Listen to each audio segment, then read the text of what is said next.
Pois bem, vamos lá. A gente vai dar continuidade, então, com relação ao conteúdo que a gente vinha conversando sobre direito do trabalho. Eu vou compartilhar aqui o material que a gente tem, tá? Então, com relação aonde que a gente parou na aula passada, tá? Na aula passada, a gente parou na parte dos sujeitos, né? Que englobam essa relação de trabalho e engloba essa questão do emprego, né? Então, nós temos os sujeitos, o empregado, o empregador, e a gente verificou a natureza jurídica dessa relação. Então, foram os últimos pontos que a gente conversou na aula passada.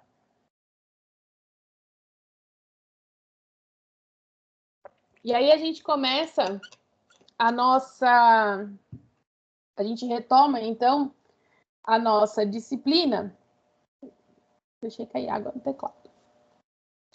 A gente retoma, então, aqui e a gente vai verificar, a partir de agora, o que se refere à relação de trabalho, tá?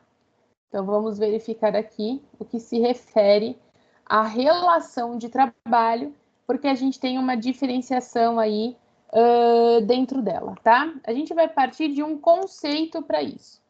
A título de conceito dessa relação de trabalho, a gente tem o seguinte: é a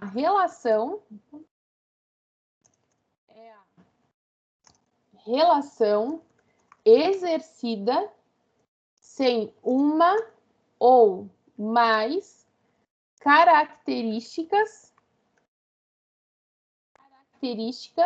da relação de emprego. Então, a gente precisa saber fazer uma diferença entre relação de trabalho e relação de emprego. Quando a gente fala de uma relação de emprego, tá? A gente precisa lembrar daqueles elementos básicos, né? Subordinação, habitualidade, onerosidade, pessoa física, pessoalidade, tá? Então, quando a gente fala de uma relação de trabalho, é uma relação exercida e relação essa que deixa de ter, tá? Alguma dessas características da relação de emprego. Esse é o ponto mais importante a ser verificado, tá? E dentro disso, nós temos vários tipos de relações de trabalho, vários tipos de trabalhadores que precisam ser analisados. A gente vai começar a nossa análise falando de trabalho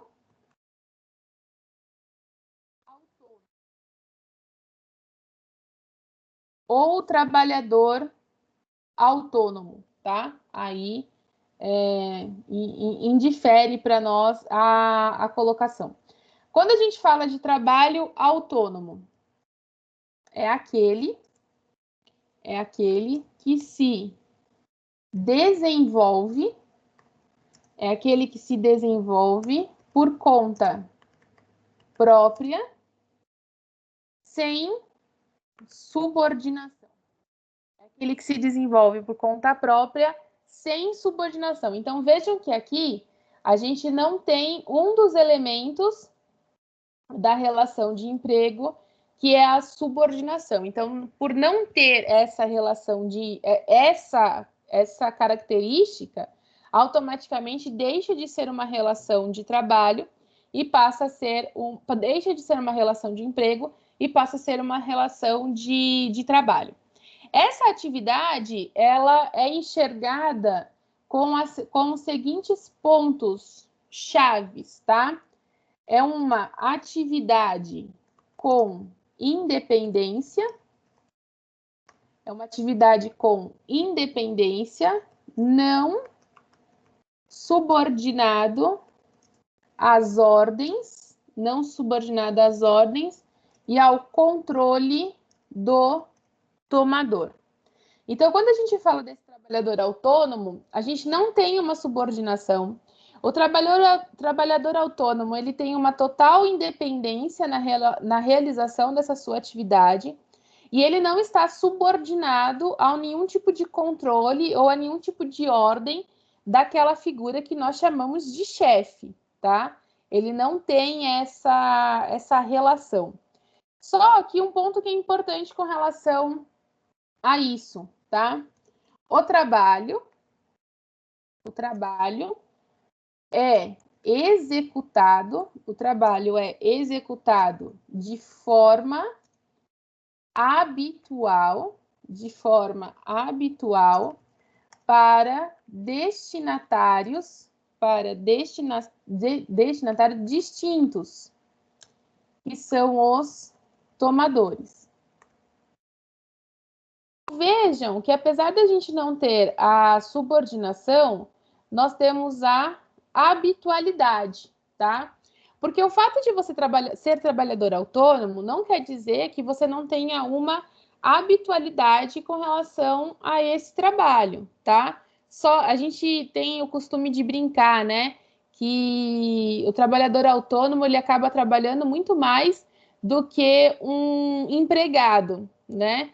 E realmente isso é verdade, porque não é porque você não está subordinado a alguém que você não precise cumprir com as atividades do seu dia a dia. Então, vamos lá a 2 exemplos, tá?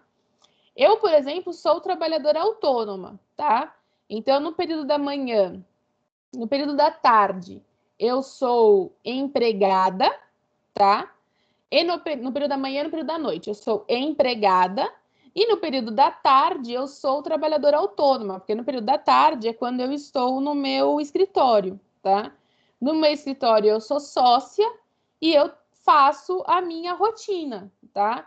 Então, eu tenho os dias que eu vou ao escritório, eu tenho os dias de cumprimento de reuniões que são feitas com o cliente, eu preciso verificar a rotina do escritório, então a gente precisa verificar se as contas estão pagas, se os processos de clientes que nós recebemos, eles foram remetidos aos autores dessa ação. Então, não é porque eu não sou subordinada a alguma pessoa que eu não tenho essa característica de habitualidade com relação a isso. Se você pegar, por exemplo, um empresário de uma pequena empresa, tá? Esse empresário, ele é um trabalhador autônomo, tá? Porque ele desenvolve as suas atividades por conta própria, mas ele também tem a característica da habitualidade. Ele tem rotinas a serem cumpridas, ele tem, às vezes, clientes que precisam ser visitados, ele tem, às vezes, essa habitualidade não é todo dia, tá?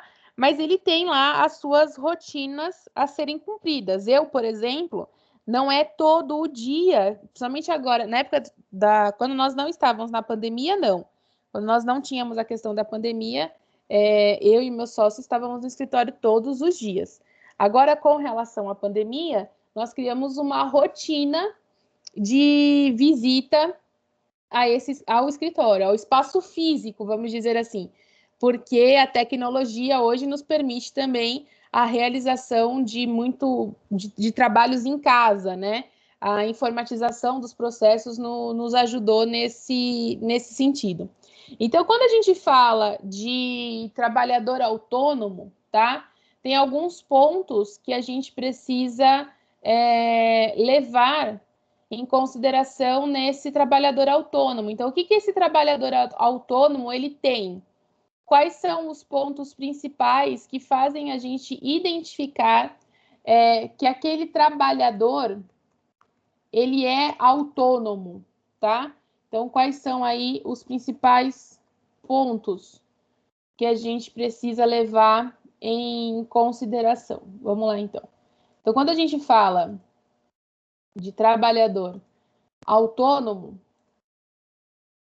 a gente precisa pensar que esse trabalhador autônomo, ele tem os seguintes pontos para que a gente possa analisar. O primeiro ponto que a gente tem, vamos colocar para cá, o primeiro ponto que a gente tem nesse trabalhador autônomo é que ele é uma pessoa física, tá? Então, o primeiro ponto que a gente tem, esse trabalhador autônomo, ele é uma pessoa física, tá? Segundo ponto que a gente precisa considerar é que esse trabalhador autônomo, ele tem a característica da habitualidade. Ele tem a característica, não é porque ele é o trabalhador autônomo que ele não vai ter uma relação habitual aí, rotinas habituais a serem cumpridas. Outro ponto que a gente precisa levar em consideração é que esse trabalhador autônomo, ele trabalha por conta própria, tá? Então, quando a gente fala que trabalha por conta própria, é porque não tem a característica de uma subordinação, tá? E um outro ponto que a gente precisa levar em consideração é que esse trabalhador, ele tem uma atividade remunerada. Ou seja, ele recebe por esses serviços que são prestados, né? Ele não trabalha por hobby, nem é um trabalho voluntário, que a gente vai chegar no trabalho voluntário. Então, tudo isso daqui que é realizado, ele gera uma relação de trabalho e não uma relação de emprego, né? Porque aqui, por exemplo, a gente não tem a característica da subordinação, que é o principal ponto que configura uma relação de emprego, né? Ele não está subordinado, mas ele é uma pessoa física que trabalha com habitualidade e que recebe um salário, que recebe um valor, não necessariamente um salário, mas que recebe lá um valor pelos seus serviços prestados, tá?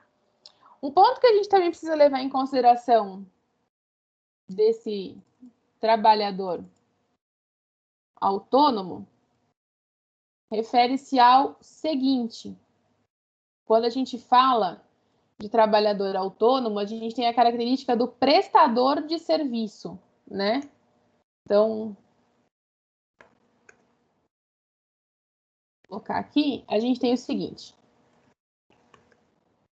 prestador de serviços que desenvolve sua atividade sem estar subordinado a horário, livre de fiscalização do destinatário dos serviços e, eventualmente, com auxílio de terceiros. Esses terceiros podem ser uma secretária, pode ser um auxiliar, pode ser um estagiário, é alguém que ele tem junto com ele, pode ser um ajudante, é alguém que ele tem lá junto com ele que auxilia na realização dessas atividades, né? Então, bons exemplos que a gente tem do trabalhador autônomo: médicos, advogados, pedreiros, pintores, mecânicos, tá? São pessoas que têm esse trabalho autônomo, que prestam esses serviços, que desenvolvem uma atividade, mas sem uma subordinação de horário, né? Então, entre aspas, nós não batemos ponto, tá? Não tem uma fiscalização do destinatário do serviço. Quando a gente fala que não tem uma fiscalização, é que não tem alguém ali em cima o tempo todo, né? Verificando se você está prestando o seu serviço ou não. Quando você é empregado, você tem as ordens a serem cumpridas, né? E o seu chefe está ali com você, está ali observando se você está cumprindo com as atividades ou não. Quando você é um trabalhador autônomo, o destinatário do serviço é alguém que te contratou. Então, vamos trabalhar com advogado, né? Eu sou contratada de alguns clientes, mas o cliente não está aqui comigo no mesmo ambiente que eu, verificando se eu estou fazendo a defesa dele, se eu estou olhando o processo dele, se eu estou verificando essas situações, né? Mesmo porque não tem como você olhar todos os dias todos os processos. A gente normalmente fiscaliza aqueles processos que teve algum andamento novo, que surgiu algum tipo de publicação ou coisas do tipo para serem visualizadas, né? Então, os meus clientes eles não ficam o tempo inteiro comigo para verificar se eu fiz realmente as defesas ou se eu não fiz as defesas, tá? Então, esse que é o ponto principal que a gente tem que levar em consideração. Com relação ao trabalhador autônomo, eu vou trazer para cá alguns artigos da CLT para a gente poder observar, tá? Até aqui, alguma dúvida? Não. Não? Tudo bem? Professora, Oi. professora, o representante, ele é trabalhador autônomo? Representante? Então, seu Antônio, não. O senhor está pensando assim, Não, né? vou usar um exemplo, né? Eu tenho uma marca de roupa X, tá? Uhum. E aí eu tenho um representante que vende essa marca. É isso que o senhor está pensando? Isso mesmo.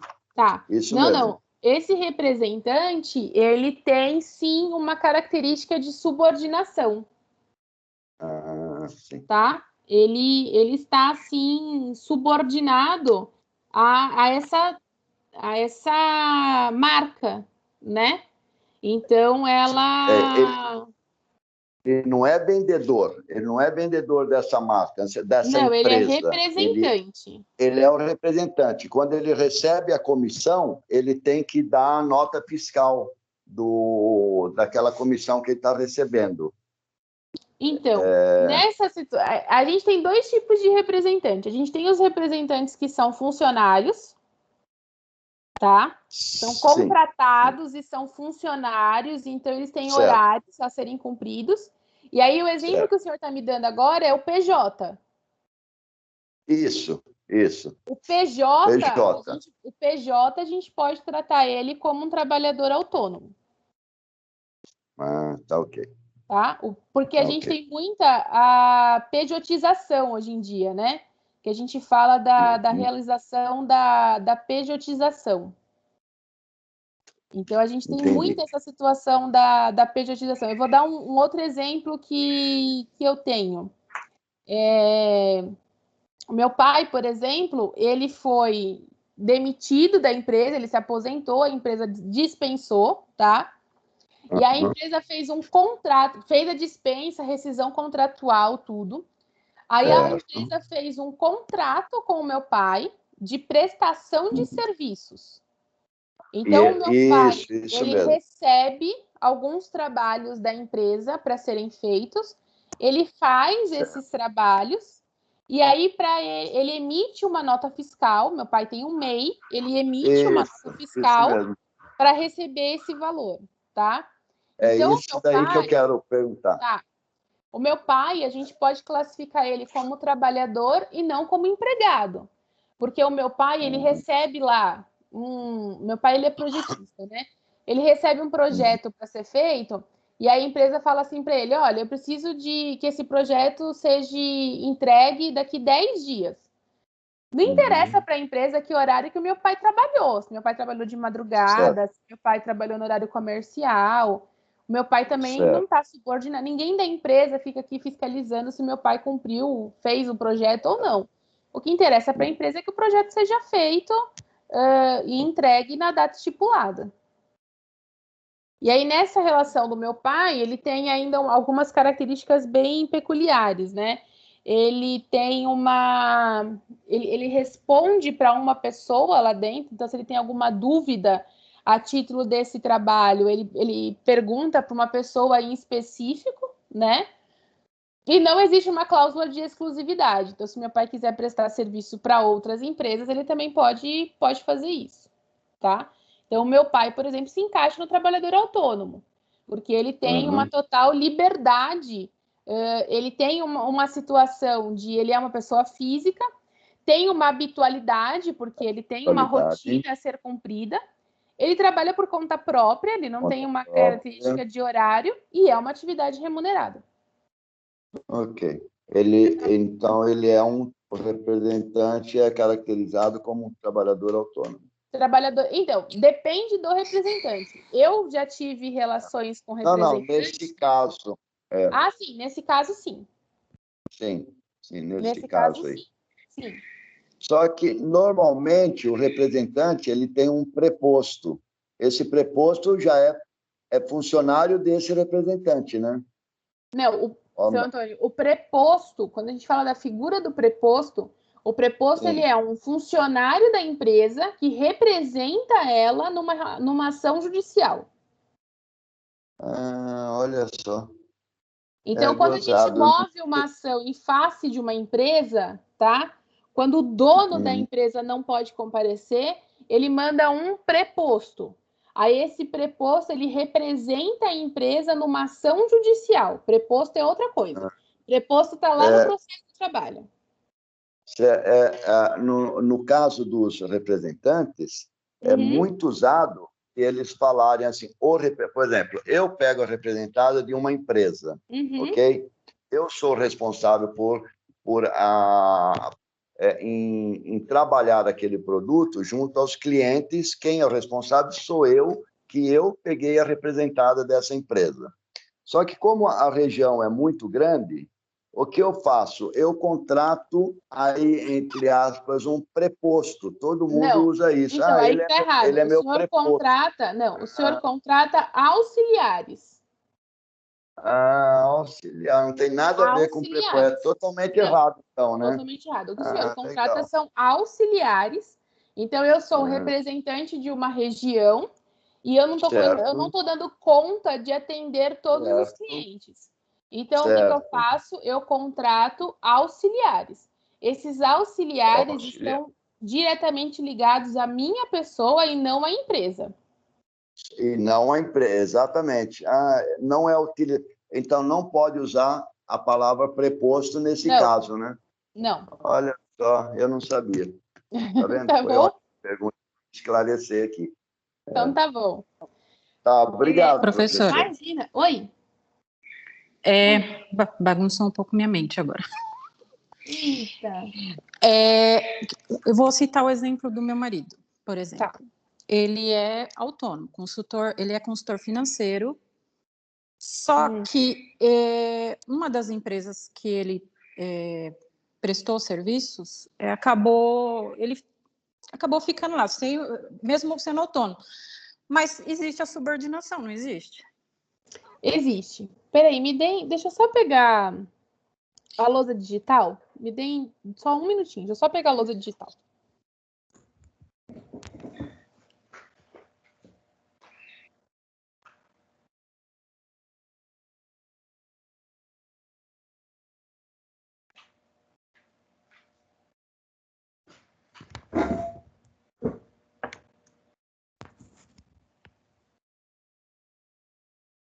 Foi a Regiane que perguntou? Eu mesma. Então quer dizer que além de empresário, seu marido também é empresário? Pois é. Nossa, gente, vocês são muito chiques, gente. Pois é. Meu marido, ele trabalha com empresas que estão indo para o buraco, para tirar ela do buraco. Recuperação judicial? Isso. Tá. Vocês são muito chiques. Você é mega empresária, ele... É uma chiqueza só. Não, professora, eu sou só uma MEI. Eu sou uma pequenininha. Meu pai também, ele é só uma MEI, mas eu falo para ele, nossa, você é um mega empresário. Mas isso é verdade, a gente trabalha mais do que quando não trabalha mais? Não trabalha? Registrada, exatamente. Trabalha mais do que registrado, gente.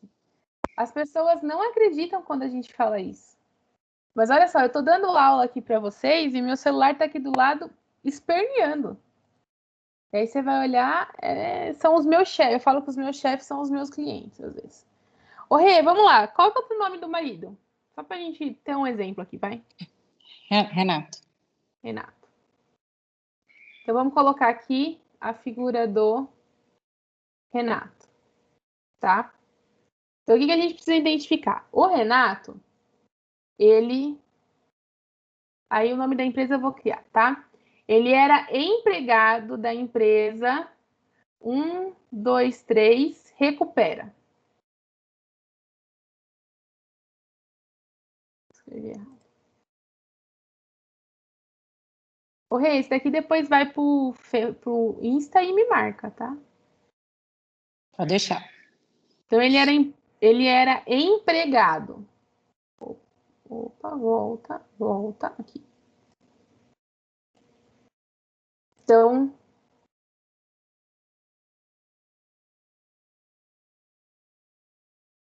ponto principal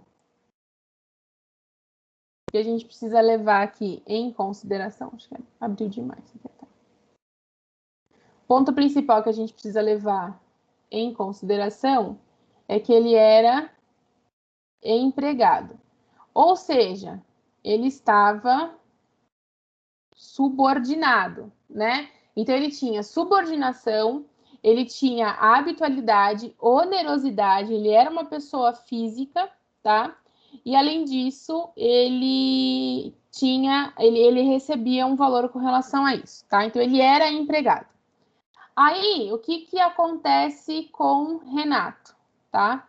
Renato, ele é dispensado da empresa, tá? Então, ele é mandado embora, faz a rescisão contratual e ele é dispensado da empresa. Com a dispensa que acontece na empresa, o que a empresa fez com o Renato, pelo que a Rê contou aí? O que a empresa fez com o Renato? Fez um contrato de prestação. Fez um contrato de prestação de serviço, que era até o que eu ia colocar ali no nosso material de apoio agora, que está baseado no artigo 593 a 609, todos do Código Civil, tá? Então, quando a gente faz um contrato de prestação de serviço, esse contrato, ele é baseado no Código Civil, ele não é baseado na CLT, tá? E aí, nesse contrato de prestação de serviço, tá? O que a gente determina nesse contrato? A gente estipula eventuais regras que a gente queira que esse contrato tenha, tá? Então, a gente pode estipular, por exemplo, valores a título disso. A gente pode informar qual que é o tipo de serviço que será prestado, tá? A gente pode informar também qual que é a forma de pagamento. Então, essa forma de pagamento vai ser por meio de depósito, essa forma de pagamento vai ser por meio de cheque, o que a gente coloca, né? Nesse contrato de prestação de serviço, a gente também pode verificar a situação de exclusividade. Ponto importante a ser levado em consideração aqui, tá? Quando a gente faz esse contrato de prestação de serviço, que eu estou dizendo aqui, tá? Esse trabalhador autônomo, que no nosso caso aqui é o Renato, esse trabalhador autônomo, ele tem liberdade, ele não tem um horário determinado para trabalhar, tá? Ele tem uma característica de habitualidade, mas essa rotina é ele que cria, tá? E ele não está subordinado. O que interessa para a empresa é que o serviço seja cumprido. O que às vezes acontece, tá? A empresa faz esse contrato de prestação de serviço, ok? Só que a empresa esquece de que esse empregado ele não está subordinado. Então, de que ele não tem uma característica de horário a ser cumprida. Ele tem quando a gente fala que ele tem uma característica de normas, de ordens a ser cumprida, é porque a empresa vai determinar como que ela quer que esse serviço seja feito, né? Então, ela vai determinar a data de início para essa prestação de serviço, data de término para essa prestação de serviço. Agora, se você vai fazer isso de madrugada, ou se você vai fazer isso no horário comercial, é você que vai decidir. É o trabalhador autônomo que vai decidir. Agora, o que acontece na maioria das vezes? Que aí, eu não sei se é o que acontece com o Renato. Você faz essa prestação de serviço, só que você continua trabalhando dentro das dependências da empresa e a empresa esquece que você não é empregado, que você é trabalhador autônomo, tá? Então você, por exemplo, hoje eu não vou trabalhar porque eu vou ao médico. Você não precisa levar um atestado médico para comprovar que você foi ao médico. Um simples comunicado, não venho amanhã porque eu vou ao médico, já é suficiente para resolver a situação. Clareou agora, Rê? Sim, clareou. Clareou? Clareou. Ele não tem a exclusividade, porém, o trabalho que ele faz, ele acaba indo para a empresa. Como ele é muito correto, ele faz o horário como se fosse um funcionário normal. Tá. Mas essas coisinhas de realmente de tipo, não vou hoje, ele realmente não tem que justificar. Tá. O que a gente às vezes acaba enxergando, mas aí já no aspecto processual, tá? Que situações como a do Renato, no futuro, a gente acaba pedindo vínculo empregatício. Então, até na aula passada, acho que eu te perguntei isso, se eu não me engano. Que acaba virando. Porque acaba virando. Entra na conta dele como se fosse um pagamento com o nome da empresa, babá. Exatamente. No caso do meu pai aqui, é que o meu pai, ele trabalhou tantos anos na empresa que ele nem pensa numa possibilidade dessa, né? E casa de ferreiro também, o espeto é de pau, né? É que meu pai a gente não consegue classificar, fazer uma propositura de ação nesse sentido, porque apesar dele trabalhar em casa, ele não tem essa característica de que todo dia tem trabalho, entendeu? Não é todo dia que tem projeto, são algumas vezes, é espaçado esses projetos, né? Então fica mais difícil da gente querer alegar um vínculo empregatício no futuro. Mas no caso do Renato é normal isso acontecer. Na verdade, ele não tem interesse disso também, não. Não, meu pai não tem. Meu pai foram anos na mesma empresa, nunca que ele vai pensar numa alternativa dessa. Deixa eu colocar aqui foi o artigo que eu disse lá, tá? Quando a gente fala dessa relação de trabalhador autônomo, a gente fala dessa prestação de serviço. E a prestação de serviço, ela é um tipo de contrato feito pelo Código Civil. A CLT não traz o termo prestação de serviço. Quem fala de prestação de serviço é o Código Civil, que determina que trabalhador contratado mediante contrato de prestação de serviços. Exemplo com relação a isso. A gente tem a empreitada, a gente tem a representação aí, seu Antônio. A gente tem a representação e agência e distribuição, tá? Então, são exemplos de contrato de prestação de serviço, e esses contratos, eles são regidos pelo Código Civil, eles não são regidos pela CLT, tá? Então, quando você contrata um advogado, por exemplo, você assina com esse advogado 2 contratos. Você assina um contrato de prestação de serviços advocatícios, que é o pagamento dos honorários, e você assina com ele um contrato de mandato, que refere-se à procuração, tá? Então, um advogado, ele tem essa prestação de serviços, tá? E aí, aqui, o que a gente precisa saber diferenciar, né? Nesse exemplo que eu tô dando, né? Então, vamos pensar na seguinte situação aqui, ó. Vamos pensar que a gente tem, então, Caiu aqui. A gente tem a seguinte situação aqui, ó. Então,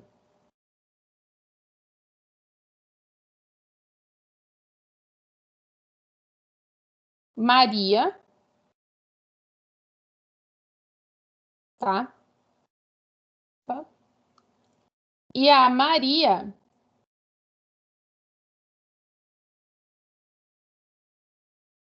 contrata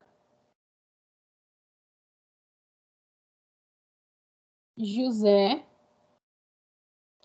e eles celebram entre si um contrato de prestação. Um contrato de prestação de serviços, tá? Aonde Maria contrata José para que José seja advogado dela, tá? Numa ação que vai acontecer em face da XY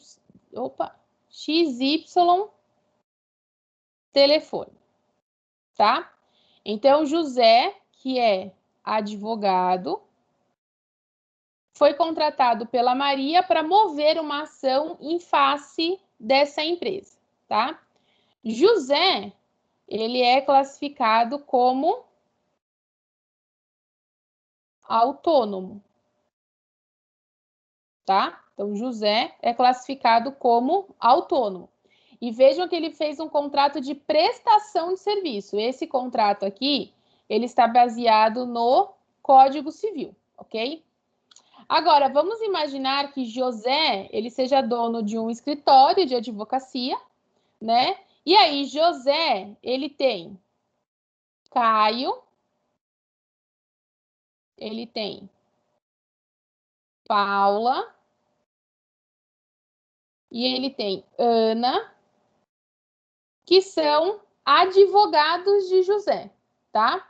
Então, Caio, Paula e Ana, automaticamente, eles são empregados de José, tá? Por quê? Porque Caio, Paulo e Ana, eles têm a situação de subordinação, de habitualidade, eles têm a situação de onerosidade, eles têm a situação de pessoalidade e de serem pessoas físicas. Então, eles são empregados, tá?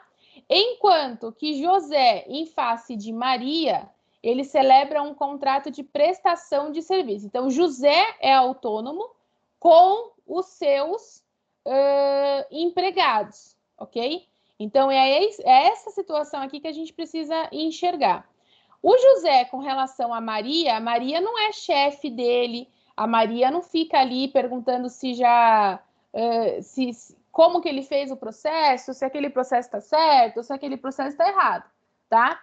Porque o que Maria tem com o José é uma relação de contrato de prestação de serviço e não uma relação de emprego, assim como o José tem com Caio, Paulo e Ana, tá? Tudo bem com isso? Ô, professora. Oi? Tira uma dúvida. Vamos supor que eu sou a pessoa no lugar da Maria. E eu contrato esse mesmo escritório para me defender em qualquer tipo de causa. Ok. Muda a forma? Ele continua sendo prestador de serviço da mesma forma se eu contratar o escritório? A única coisa que a gente muda, Cleiton, é que para o regulamento da OAB, você vai ter que fazer um contrato de prestação de serviços advocatícios de partido, porque você vai trabalhar para a Maria, tá?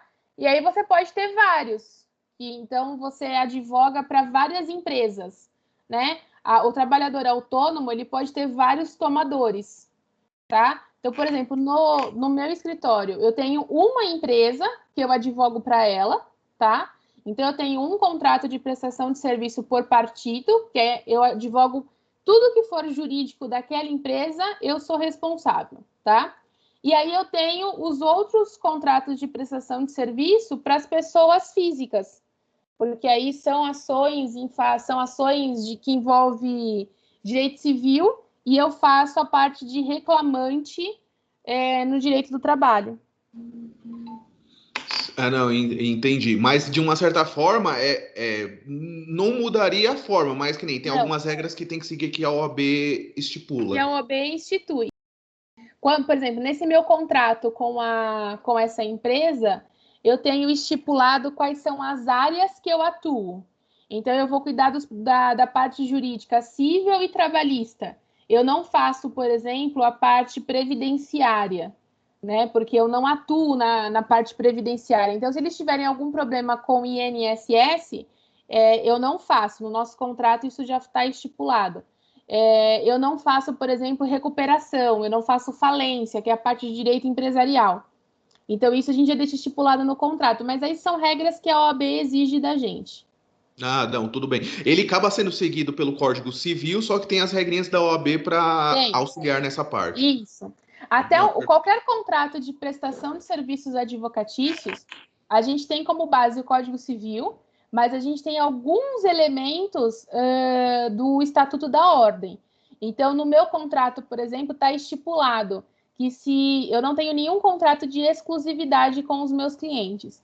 Então, se no dia da audiência eu não puder comparecer, eu posso subestabelecer para algum colega, porque eu não tenho cláusula de exclusividade. E o subestabelecimento... Mas ela é possível. É possível, é possível. Tudo tá? bem. Mas o subestabelecimento, ele não está no Código Civil. O subestabelecimento está no Estatuto da Ordem. Tá ótimo. Entendi. Tá bom? Tá ótimo. Obrigado. Professora. Nada. Oi, seu Antônio. Professora, eu estou entendendo, então, que o advogado ele não pode ser funcionário de uma empresa, registrado como advogado. Pode. Pode? Pode. Ah, é o sonho de todo advogado. Que ele pode, é registrado... Pode ser registrado, pode sim. Advogado. Advogado. Poxa, eu não sabia dessa, não. Não tem problema, não. Você pode ser registrado Só que como daí advogado. ele não... E ele poderia advogar também, assim, fazer uns bicos como advogado externo? Depende do que consta do contrato. Uma outra situação que a gente tem, dentro dessa característica do trabalhador autônomo ainda, e dentro disso que o seu Antônio está perguntando, né? A gente, às vezes, tem a seguinte situação, principalmente com relação aos advogados, tá? A gente tem assim, a gente tem aqui, então, vamos pensar na ABC Advogados.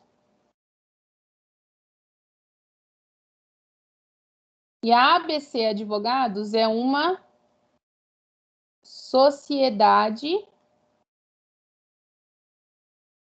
de advogados, tá?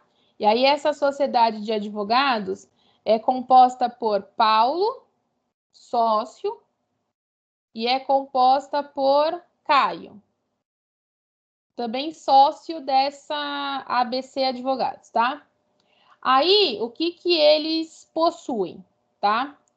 Eles possuem, vamos lá. Raquel.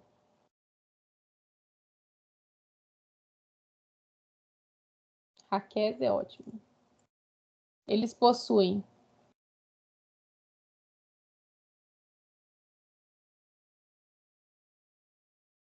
Raquel,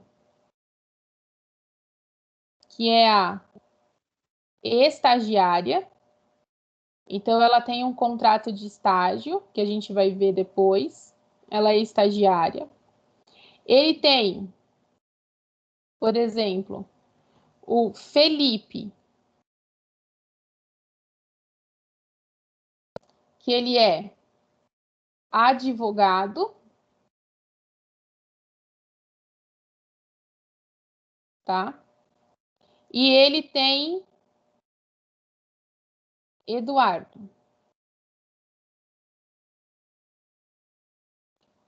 E o Eduardo, ele é associado. Tá?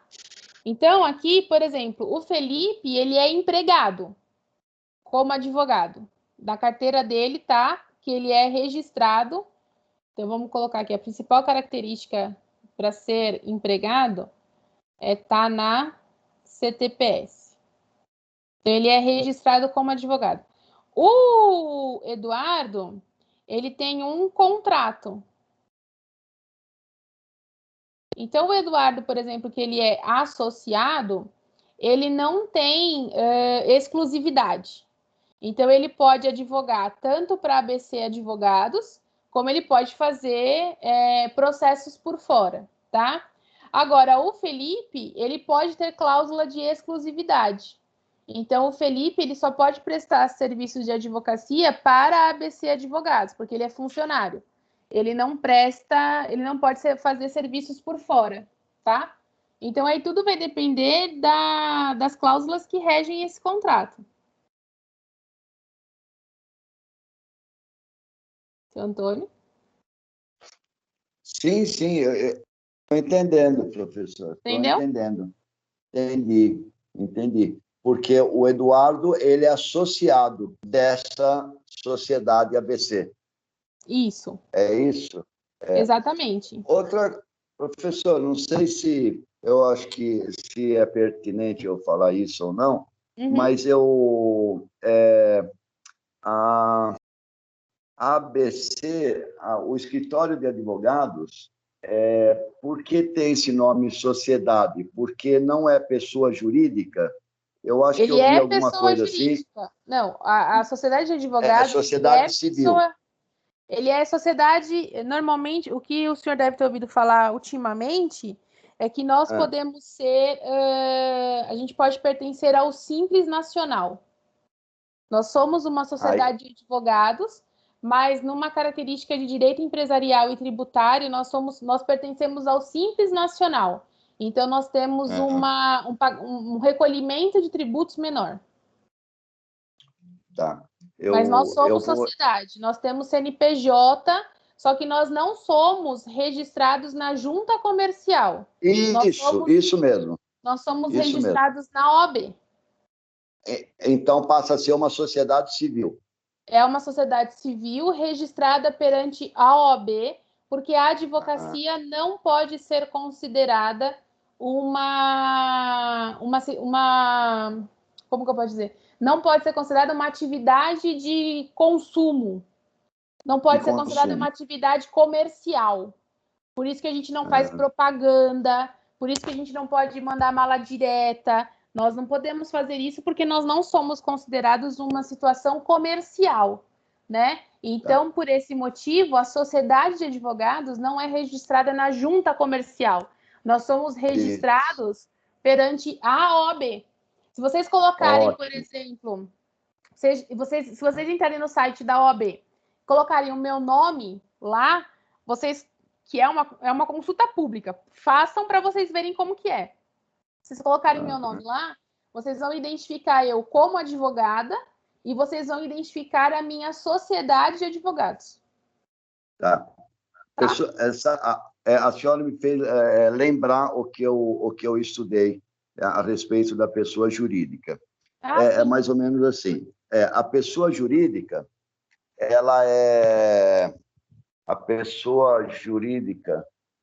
nasce quando ela nasce com vida. É uma pessoa jurídica. A partir do momento do registro, pessoa física.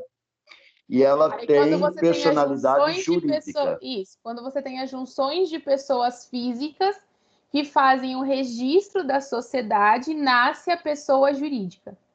Nasce a pessoa jurídica. Isso. Por isso que, quando faz o registro na junta comercial, nasce a pessoa jurídica. Isso. No caso do ABC Escritório Associados Advogados, como ela não tem registro na junta comercial, ela não é uma pessoa jurídica, ela passa a ser uma sociedade civil. Antônio. Ela é uma pessoa jurídica, só que nós não somos registrados na junta comercial, nós somos registrados na OAB, por causa do estatuto da OAB. A OAB não autoriza o registro na junta. Tá, eu vou estudar melhor aonde eu estudei isso que eu estou Que é o falando que- aqui, e na próxima aula eu vou lembrar isso daí, porque Combinado. tá bom, é isso daí mesmo. Mas eu Combinado. entendi. Então, ela é uma pessoa jurídica, um escritório escritório de advocacia. É uma pessoa jurídica, só que não é registrada na junta comercial, e sim na OAB. Na é OAB, isso? exatamente. Ok. Tá bom? Eu vou estudar isso. Melhor, a próxima aula eu vou voltar nesse assunto. Obrigado, Combinado. professora. Então, Professora, Oi. é o que acontece comigo, eu vou ter que encerrar minha MEI, não é? Por quê? Não tem nada a ver. Encerrar por quê? Por atuar em outra área, tipo, que nem a minha intenção é concurso público, não pode, não é? Depende do que você vai fazer. Eu pensei que independente disso tinha que encerrar. Não, imagina. Quantos... É que eles não falam, né? Mas quantos juízes que possuem outro ramo? Quantos advogados... Eu, por exemplo, tenho uma amiga que ela é advogada, ela faz serviços advocatícios e ela tem um salão de beleza. Entendi. Eu pensei que tinha, que não podia. Agora, no concurso público, depende do concurso público. Agora, o que não vai poder acontecer, vamos pensar assim, você passa no concurso da magistratura, por exemplo, tá? E aí você tem uma... O que a sua MEI faz mesmo? Eu não lembro. Design, né? Então, o que não vai poder acontecer? Você querer julgar uma ação onde a sua empresa seja autora ou ré, por exemplo, ou aonde um dos seus clientes seja autor ou réu dessa empresa, dessa ação, porque aí você está entrando nas situações de suspeição do juiz. Mas, no mais, não tem problema. Entendi. Entendeu? Uhum. Segunda observação que eu vou deixar aqui é no seguinte. Tá? Não existe a liberdade absoluta do trabalhador, tá? Quando a gente fala que não existe essa liberdade absoluta, é porque ele tem da habitualidade, ele precisa cumprir com as atividades que o tomador exige, tá? O tomador pode dar orientações, tá? Então, não são ordens. O que o tomador vai passar é o que ele quer que seja feito, tá? Então, por exemplo, quando eu faço a contratação de um marceneiro, eu chego para o marceneiro e falo assim, olha, eu quero que esse guarda-roupa ele seja na cor branca, eu quero que esse guarda-roupa ele tenha 6 portas, eu quero que ele tenha 10 prateleiras. Então, assim, isso são orientações, não são ordens que eu estou dando. Eu estou dizendo o que eu quero daquele produto final que eu estou trabalhando ali no exemplo que eu dei, que eu estou trabalhando com esse marceneiro. Então, quando a gente fala desses trabalhadores autônomos, eles não recebem ordens dos tomadores. O que eles recebem são orientações. O exemplo que eu dei do Renato aí, do marido da Rê. O Renato, ele recebe orientações. Orientações em que sentido? Olha, eu quero que o serviço seja prestado dessa forma, dentro deste prazo. O meu pai, por exemplo, ele recebe orientações. Olha, eu quero que esse projeto seja feito nessa quantidade de desenhos, neste programa, dentro deste prazo. Então, são essas características que são analisadas, tá? Eu vou trazer para cá o artigo 442B da CLT, e o 442B da CLT fala o seguinte: a contratação do autônomo, cumpridas por este todas as formalidades legais, com ou sem exclusividade, de forma contínua ou não, afasta a qualidade de empregado. Espera aí que eu esqueci de uma partezinha aqui. Prevista na... Não, tá certo. Prevista. Eu peguei errado. Prevista. Quando a gente fala de que esse trabalhador ele é autônomo, eu afasto as qualidades de empregado, tá? Então, eu afasto a situação da subordinação, eu afasto a situação da onerosidade, da habitualidade, a gente afasta essas características. Então, deixa eu colocar aqui, ó, com relação ao 442. Cumpridas as formalidades, para a contratação do autônomo, não gera o vínculo empregatício. Agora, para não gerar o vínculo empregatício, realmente tem que ficar caracterizado que esse trabalhador ele é autônomo, tá? Então, ele não tem nenhum dos elementos da relação de emprego. Isso tem que ficar muito, muito claro, tá? Ele não pode estar subordinado, por exemplo, tá? O trabalhador autônomo, ele não tem pessoalidade, ou seja, se ele não puder fazer, ele pode pedir para que outra pessoa faça para ele, tá? E fica vedada a possibilidade de... Fica vedada a cláusula de exclusividade.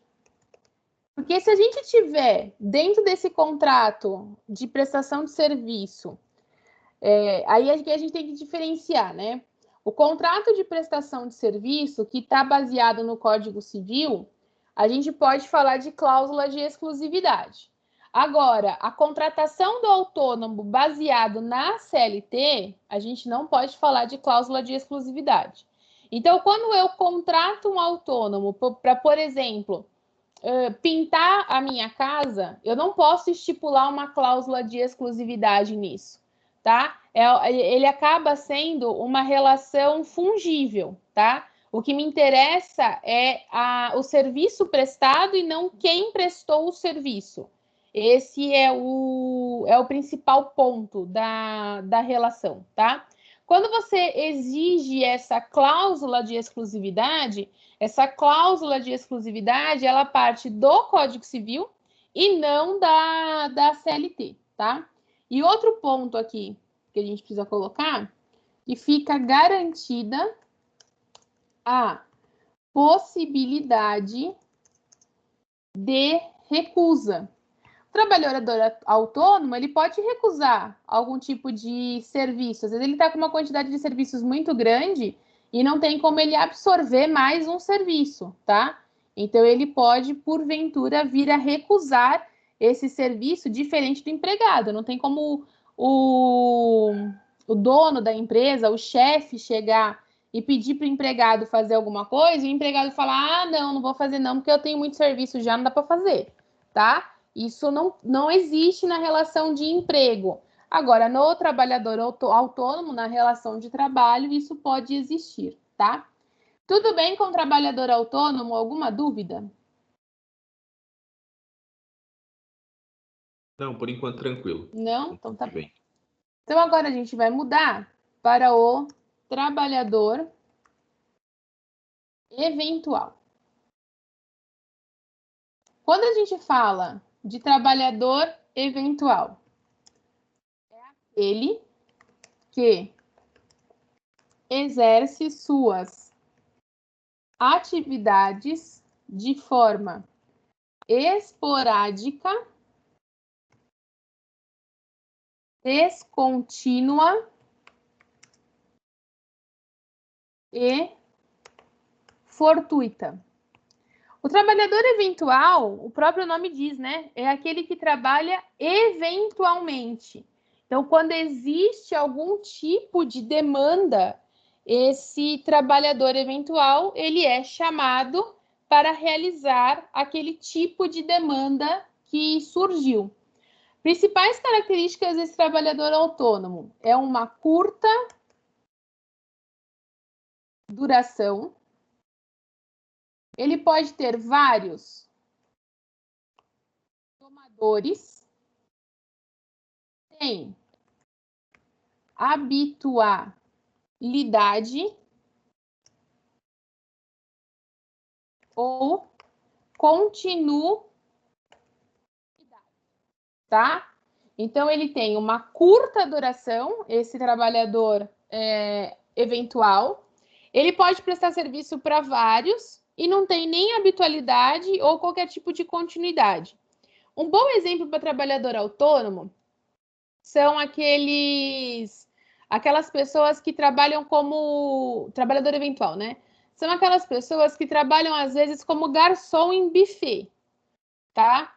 O garçom em buffet, às vezes ele não é empregado do buffet. Ele é chamado quando tem algum tipo de evento.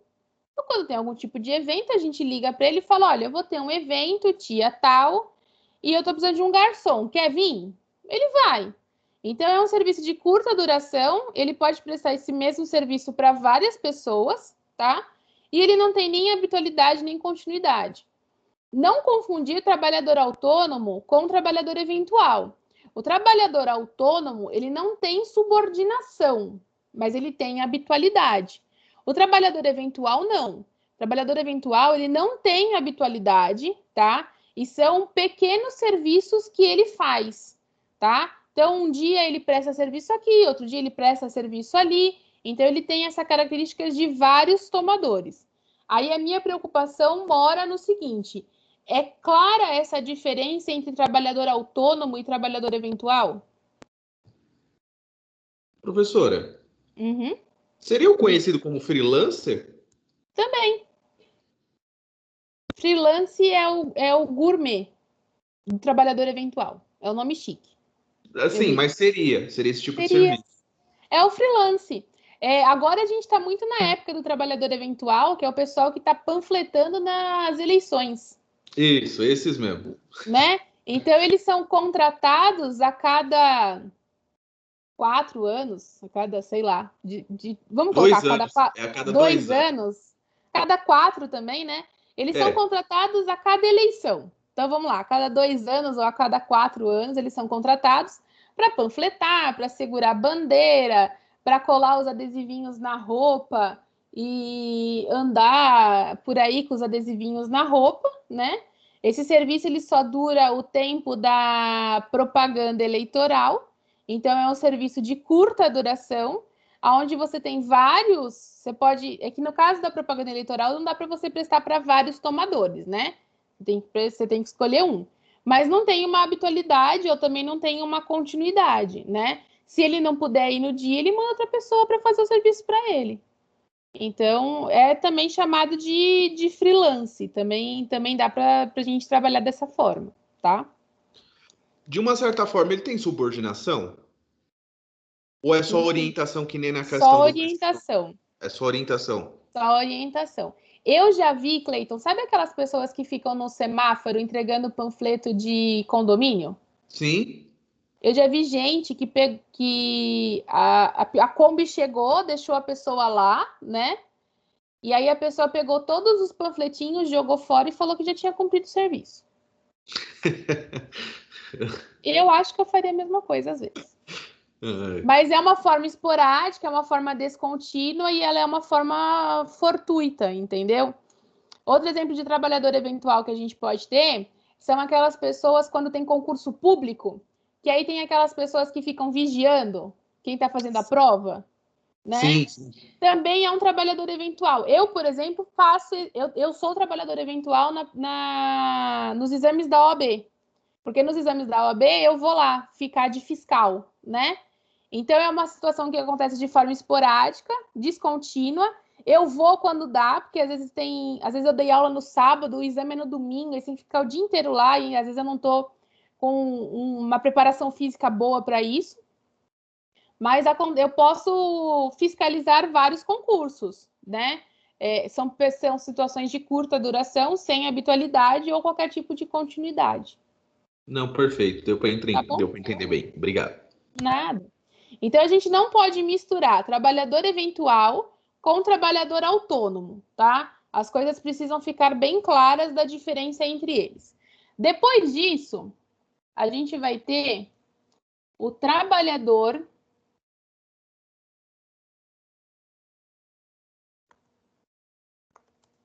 avulso e portuário. Avulso e portuário. O que é o trabalhador avulso e portuário? É aquele que presta serviços esporádicos de curta duração e a diversos tomadores sem se fixar a qualquer um deles, realizando por tal razão uma espécie de trabalho eventual. Principais pontos do trabalhador avulso, tá? A gente tem, então, a situação de serviços esporádicos, tá? Segundo ponto importante, de curta duração. Escrevi errado aqui. De curta duração e há diversos tomadores, tá? Por que a gente também chama de portuário? Porque o trabalhador avulso, ele surgiu na região dos portos, tá? Então, são aquelas pessoas na região ali no Porto de Santos, a gente ainda encontra muito trabalhador portuário. Então, ele presta serviços esporádicos de curta duração para diversos tomadores e normalmente são aquelas pessoas contratadas para realizar o descarregamento de containers ou descarregamento de cargas dentro que vieram de navios, né? E estão ali na região do porto e esse navio precisa ser descarregado. Então, você contrata esse trabalhador avulso para que ele faça o descarregamento. Então, na região do porto, eles são chamados de trabalhadores portuários, tá? Ou aqui, mas aí a gente acabou deixando de ter essa figura do trabalhador portuário, do trabalhador avulso apenas na região dos portos, e passamos a ter o trabalhador avulso também na região rural e na região urbana. Um exemplo da vida prática. A minha irmã, por exemplo, esses dias precisou de um trabalhador avulso. Por quê? Ela mandou fazer móveis para a casa dela. Então, ela contratou uma pessoa que fizesse os desenhos desses móveis. Aí, essa pessoa, ela manda para uma marcenaria, para a marcenaria fazer o corte dessas madeiras. E aí, essa marcenaria, ela entrega essas madeiras, mas ela não carrega até o apartamento. Aí, o que a gente precisou fazer? Trabalhador avulso, precisamos de trabalhadores avulso, para que pudessem ir até lá, descarregar o caminhão com as madeiras e levar essas madeiras até o apartamento, tá? Então, a gente não tem mais essa figura do trabalhador avulso apenas na região dos portos, tá? A gente também tem essa característica do trabalhador avulso na região rural e na região urbana, tá? Então, ainda dentro de trabalhador avulso, o trabalhador avulso, trabalho avulso é prestado por intermediação de entidade específica, o que faz com que a relação seja necessariamente triangular. E o que seria essa relação necessariamente triangular, tá? Nós vamos ter, então, Eu vou colocar essa observação na outra folha, só para a gente ter mais espaço para trabalhar, tá? O que seria, então, essa situação do triângulo, tá? A gente tem, então,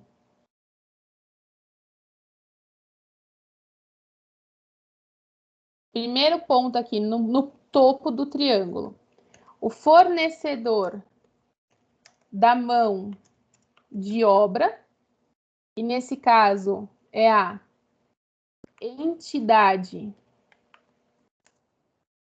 intermediária.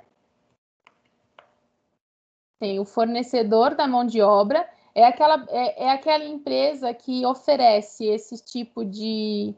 te dá um leque de trabalhadores avulso, vamos dizer assim, tá? Então, o fornecedor de mão de obra, que é essa entidade intermediária. Depois disso, nós temos a figura aqui embaixo.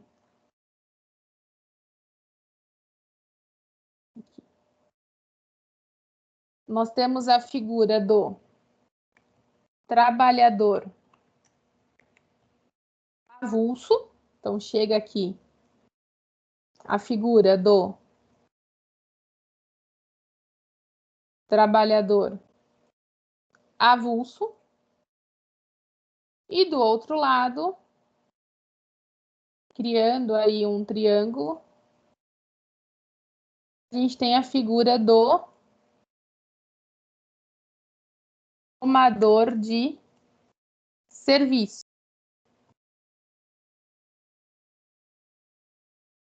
Tomador de serviço, que fecha nessa entidade intermediária. Então, preste atenção aqui, eu vou diminuir para a gente conseguir ver o desenho no todo, tá?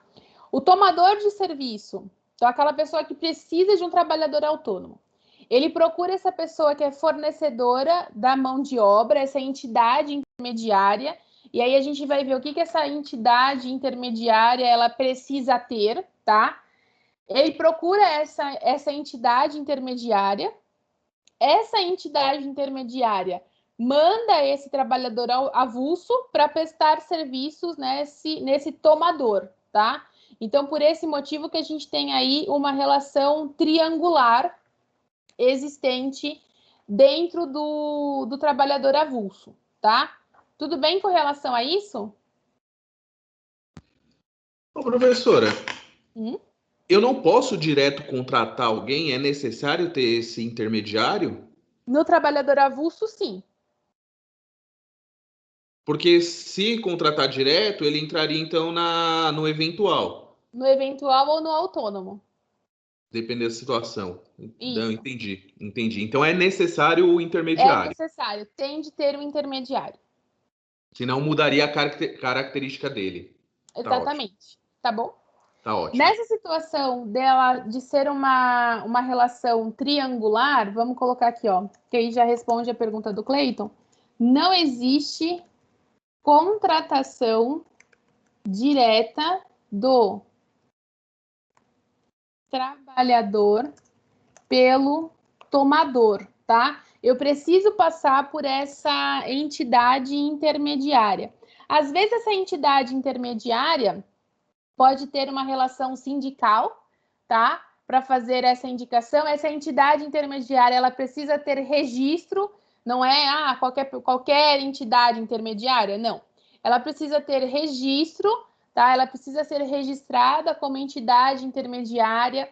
Ela tem uma fiscalização pelo Ministério do Trabalho, tá? Para que ela possa ser considerada essa entidade intermediária.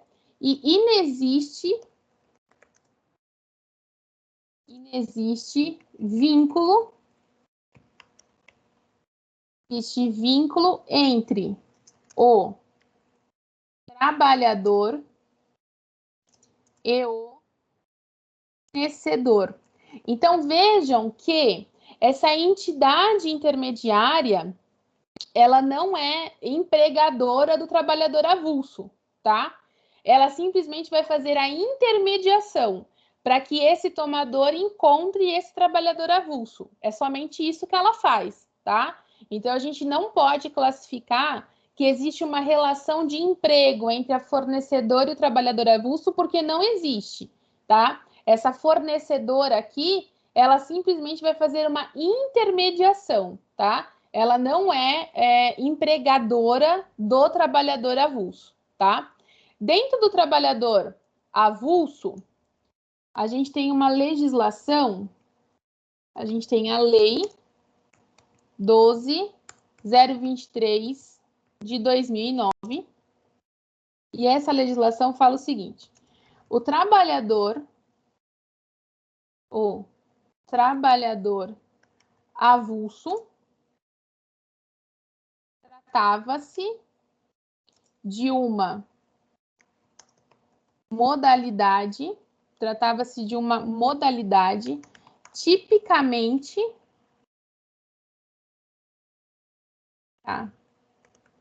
mente dos portos, tá? Ocorre que em 2009 a atividade passa a ser urbana ou rural de movimentação de carga, tá? No interior, a gente enxerga bastante trabalhador avulso que às vezes são contratados para fazer o descarregamento de caminhões de cana, tá? Então, às vezes a empresa, ela tem o trabalhador... As usinas de cana são excelentes exemplos para essas relações de trabalho, né? A usina de cana, às vezes ela tem o trabalhador eventual, que ele é contratado apenas para fazer a colheita, por exemplo, tá? Depois ela tem o trabalhador avulso, que é contratado apenas para fazer o descarregamento do caminhão, tá? Então é um bom exemplo aí para a gente trabalhar. Deixa eu colocar aqui dentro da lei a contratação do movimentador, a contratação do movimentador de carga avulso é intermediada pelo sindicato da categoria, tá? Então, um dos intermediadores pode vir a ser o sindicato, tá? A gente pode ter, por exemplo, o sindicato dos caminhoneiros, que faz, então, essa intermediação. Eu preciso de um caminhoneiro, tá? Então, eu procuro esse sindicato faz a minha intermediação com um trabalhador avulso para prestar aquele serviço ali de caminhoneiro naquela determinada situação, tá? Outro ponto que a gente tem que levar em consideração: as empresas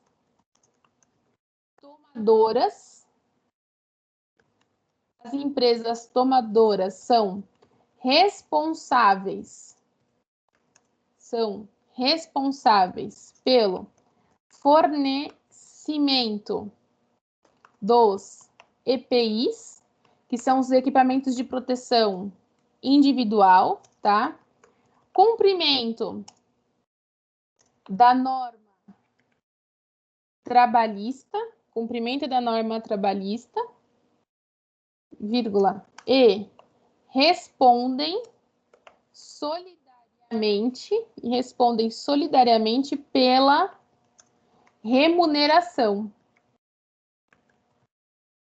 Então, as empresas que contratam esse trabalhador autônomo, elas são responsáveis pelo salário, são responsáveis pela proteção desse funcionário, são responsáveis por tudo que rege esse contrato, tá? E elas podem responder de forma solidária na remuneração, tá? Então, numa eventual ação, eu posso chamar para o polo tanto a empresa que fez a intermediação, como a empresa onde foi feita a prestação desse serviço, tá? todo mundo pode vir para o polo, porque elas são consideradas de formas solidárias, tá? E aí, para a gente fechar aqui esse trabalhador avulso, a gente tem, então, o avulso portuário. E aí, o avulso portuário são os tomadores de serviços, basicamente em navios, são os que ficam na região dos portos, tá? Os armazéns, que tem ali na região, as empresas importadoras e exportadoras e os operadores portuários em geral. Então, ali na região do Porto de Santos é um ótimo lugar para você verificar esses trabalhadores avulsos, tá? Então, são os trabalhadores que praticamente fazem o descarregamento dos navios. Eles também trabalham ali na região dos armazéns, então é onde essa mercadoria ela está armazenada, aguardando um caminhão para que seja carregado para se levar essa mercadoria, tá? E eles são vistos aí pelas empresas importadoras e pelas empresas exportadoras. O pessoal que trabalha no Comex, no comércio exterior, tem muito contato aí com esses trabalhadores avulsos, tá? Gente, alguma dúvida até aqui? Ô, professora, quando fala que tem que seguir as normas trabalhistas, seriam as NRs? São. Ah, perfeito. Tá? Diga, seu Antônio. Eu não abri sem querer aqui o microfone, mas o que são NRs? São as normas regulamentadoras. Então, as NRs são as que indicam, por exemplo, qual tipo de EPI cada trabalhador precisa. Então, a NR que vai determinar, olha, esse trabalhador ele precisa de uma bota de bico de ferro. Esse tipo de trabalhador precisa de óculos de proteção. Esse trabalhador precisa de protetor auricular. São elas que determinam qual é o tipo de EPI que cada trabalhador precisa. E essas NRs é ligada somente à segurança do trabalho? Só a segurança do trabalho. Ah, tá joia. Obrigado. Tá bom? Nada. Gente, desejo a vocês um bom almoço de domingo. Para quem é de terça, até terça. Para quem é de quinta, até quinta. Boa semana para vocês e bom descanso. Obrigadão. Até terça, então. Tchau para todo mundo. Até terça, Cleiton. Bom final Tchau, de semana tchau. para todos. Tchau, Bom tchau. fim de semana para você também. Tchau, tchau. Bom dia e bom final de semana.